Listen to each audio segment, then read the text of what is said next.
Why do we exist? What's the purpose of man and woman? Why was man and woman brought into manifestation?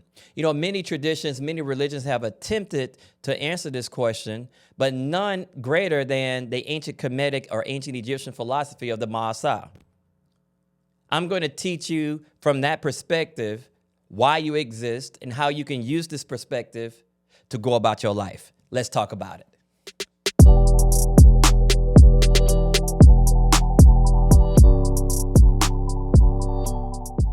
Hi, I'm Ra Mehetep Amen, and welcome to the Ra Mehetep Amen podcast show. And before we get started, please hit the subscribe button, hit the like button, hit the bell so that you can support our channel, but also get updated when we post new videos. Okay, so let's talk about it. Why do man and woman exist? What's the sole meaning and purpose behind our existence? You know, some religions simply say man's existence is simply for the benefit of God, for God to be pleased.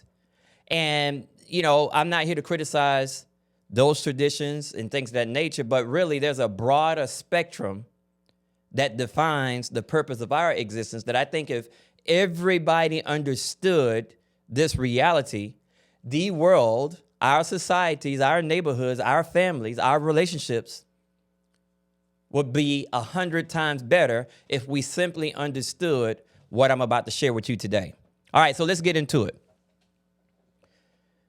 In order for us to truly understand why man and woman exist, we must first understand the nature and notion of the universe prior to its existence.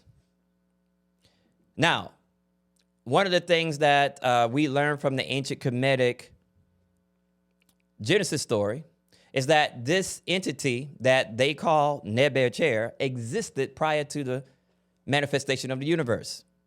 So this existence existed prior to the manifestation of any and all things, prior to any notion of any and all things. This existence exists in what we call a state of awareness. Now, what does awareness mean? In other words, there's no thing there. It's one without a second. There's nothing that exists. So therefore, the only thing that can exist at this point is awareness of this existence. Now, mind you, this awareness is what we call consciousness. And this consciousness, this awareness, this consciousness is something that we all share. And we'll talk about that a little later. But prior to the notion and the manifestation of any and all things, this entity simply existed in awareness. Now, this creates a fundamental, quote unquote, problem for this existence because it is aware that it exists, but it is absent of the experience of its existence. In other words, it is aware that it exists, but it's absent of the applied experience of its existence. So let me say that again. It is aware that it exists, but since there are no things that exist at this particular moment, there are no things that it could be conscious of at this particular moment. It simply exists in awareness of its existence. Now, this awareness is what serves as our source of awareness within our physical bodies as man and woman, which we will discuss later. Therefore, the word source is applied to this entity. But anyway, it simply exists in a state of awareness.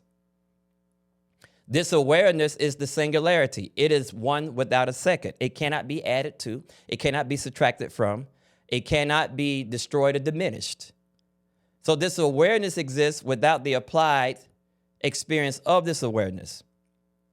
Now that creates a fundamental problem because if you are aware of your existence, you are absent of the knowledge of your existence because knowledge of your existence comes through your applied awareness. And since nothing exists at this particular moment, it's impossible for you to have what we call applied awareness. So this entity knows it exists, it realizes it exists, but it cannot come to what it is, even though it knows it is. That creates a fundamental, what we call, issue or problem. This is what is called the negative existence that the Kabbalah call Ein Sof, the ancient Egyptians call Siyahu. It is this existence that it exists in that creates a fundamental problem. It doesn't know what it is. It hasn't experienced what it is. Now, the notion of what it is automatically brings the universe into manifestation so that it can experience its applied awareness and come to the realization of what it is through the applied awareness, even though it knows it is. If this awareness exists prior to the notions of any and all things, then there must exist an unformed and unmodified matter, if you will, that the ancient Egyptians call Nu. And since this entity is undifferentiated, it is absolutely open and receptive to the notions of the entity that's aware. So when this awareness of itself manifests and it comes to the awareness that it knows it is, even though it has not experienced what it is, that conundrum automatically brings the universe into manifestation to solve that problem. Because if this matter was absolutely receptive, then any notion of this one indivisible reality has to manifest into spawning and bringing something into manifestation to support this one issue. So this awareness, without the applied experience of awareness, is the reason why the universe and all within was brought into manifestation. Now, man and woman sit at the highest expression of this awareness, and therefore they serve as the applied experience of this one entity. Now, before we get into the purpose of man and woman, let's talk about this for a second. I would not say that I am Nebuchadnezzar, because that's impossible. Nebuchadnezzar, what we consider Nebuchadnezzar, what the ancient Egyptians considered Nebuchadnezzar, is the singularity that existed prior to the universe. Even though we are also an expression of this individual consciousness as awareness within ourselves, this individual consciousness within us, we exist not in the same magnitude as this entity. This entity is the source of all things. We are simply an expression of experience. So even though we share in the qualities of consciousness, because consciousness, this awareness cannot be added to, it cannot be subtracted from, it cannot be destroyed, it cannot be increased. Since we are this consciousness, the thing that separates us is simply we are Nebuchadnezzar functioning through the limitations of the mind itself. So the mind limits our capabilities, limits our qualifications, if you will, but we still share in the qualities of this entity that existed prior to the notion of the universe. So we are this entity functioning through the limitations of the mind itself. So we would consider ourselves the capital SELF. We would not consider ourselves Nebuchadnezzar. I just want to make sure that we're clear on that. But we are Nebuchadnezzar functioning through the limitations of the mind itself. What gives us the sense that we are individuals, the sense that we are minimized in some degree, is the limitations of the mind from which our conscious awareness functions through. What gives us the sense of individual experience that records our application of our awareness is our ego, what psychology calls ego, what the ancient Egyptians call Sahu, what the Hindu call Jiva. The Sahu, the symbol of a Sahu, looks like a tied up sack, right? All of your applied applications of awareness through the mind is stored in this ego, and it becomes a representative of who you are. So it gives you a sense of individuality, separate from the singularity. And we are here to apply our awareness through the mind, which gives us two applications, I judgment and I reasoning. So I judgment and I reasoning is something that man and woman share outside of all the other entities in the world. We're the only people that have the capability through us being this conscious awareness functioning through the limitation of the mind gives us I judgment and I reasoning. Every time you make a decision, there's an I judgment and I reason. It doesn't matter if that judgment is poor. It doesn't matter if that reasoning is poor. You still always execute those two principles before every decision, before every action. And that I reasoning and I judgment is stored as an application of you through your many life incarnations. That's why they call it a tied up sack, because you carry this with you and becomes a sense of your identity. So you are the applied awareness of Neber Chair. What separates you from Neber Chair is you are functioning through the limitations of the mind itself. You are conscious awareness functioning through the limitations of the mind. If I take away the mind and take away the ego or Sahu, you would return to the notion as the source, as Neber Chair. So as man and woman, we're here to be the applied awareness of the source. Now, here's a very big statement that I want you to understand, because this is something that I think would change the world. It could be revolutionary. Even though we are all expressions of the one entity, and what separates us from not only source but each other is the limitations of the mind and our stored awareness within the ego, or Sahu,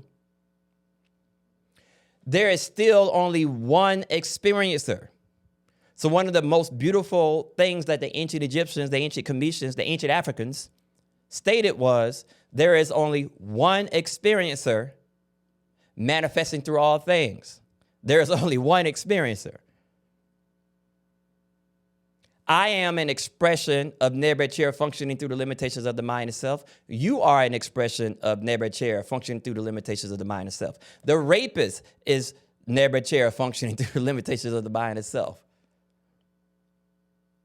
The priest is Neber Chair functioning through the limitations of the mind itself. Since we are all an expression of the one entity, right? There's only one witness, there's only one experiencer. Since we're all expressions of the one entity, the any and all things that we experience has to be the result or an expression of that reality. That's why the ancient Egyptians don't have a word for good and evil. As a matter of fact, you should get rid of all those terms, because they truly diminish who and what you are. And we should learn to apply that we're all expressions of the one entity. There's only one witness. There's only one experiencer manifesting through all beings. So even at my highest expression, I am Neber Chair functioning through the limitations of the mind itself. And even at my lowest expression, I am Neber Chair functioning through the limitations of the mind itself. And just think about that. Your ability to forgive, your ability to try to uplift, your ability to do a lot of things in the name of love would be increased if you just simply understood that. There's no such thing as good nor evil. Simply what? Expressions of inexperience and experience. As an application of your awareness, you're either functioning through inexperience awareness or experience awareness. Inexperience awareness will manifest malevolence. Experience awareness will manifest benevolence. There's no such thing as good nor evil. The person that carjacked you today is not evil. They're expressing through ignorance. And you got to be very careful about how you react, even with people that have quote unquote done you harm, because that is Neber Chair functioning through the limitations of the mind itself, carjacking you. That is Neber Chair functioning through the limitations of the mind itself. That is saving and uplifting you. Sure, we can punish people, but you can punish people in love. You can punish people in the name of uplift. And that punishment goes in many directions. It doesn't take away from your ability to help me get beyond my sin. Yeah, I might have to be punished by you for me to evolve beyond my ignorant awareness, but that doesn't mean that you cannot punish me in the name of love. And understanding that you are functioning, you are assisting source consciousness manifesting through the limitation of the mind itself to increase its experience. So what is the purpose of man and woman? Why do we exist? We simply exist as the applied awareness of the singularity. We're here to solve the problem that this singularity had prior to its creation, as to come to the awareness of what it is, even though it knows it is. Eventually, through many incarnations and many life experiences, we'll come to the realization of self, and we'll therefore solve that equation that became the reason, one of the 4 reasons why the universe manifested. Peace and blessings. Hopefully this helped you. If it did, feel free to, again, subscribe to this channel. Also, leave some comments in the comment section. Let me know how you feel about this.